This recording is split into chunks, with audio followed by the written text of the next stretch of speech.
it is very, very important that we know the voice of God. On our journey to know the voice of God, here's how it works.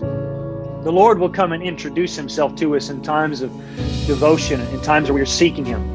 At that time, it is our responsibility to respond to him. So always inquire of God.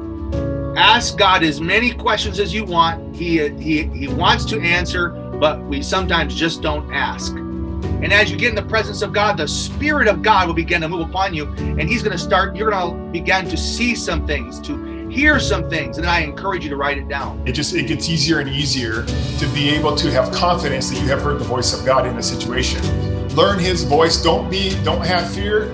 Just learn to hear the voice of God, and he's got the answers to things. And sometimes he'll deal with you like he does with Samuel. He'll basically say, you go, and then when you get there, I'll tell you what to do next.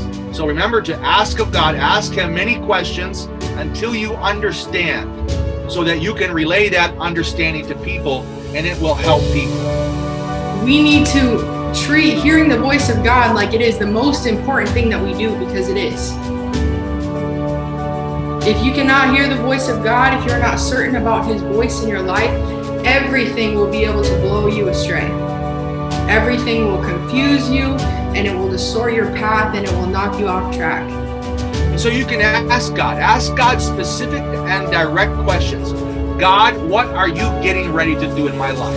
Allow him to begin to move, to be able to see what he is about to do. And so ask God, what do you want to do in my life and through me? What are you getting ready to do in my life? Come on, go ahead and let that thing that's being put in your spirit begin to flow out. If God begins to show you things, get out a pen and paper and start to write it down. God is speaking to you the things that he desires to do through you. God, we don't want to leave your presence without hearing what you have for us.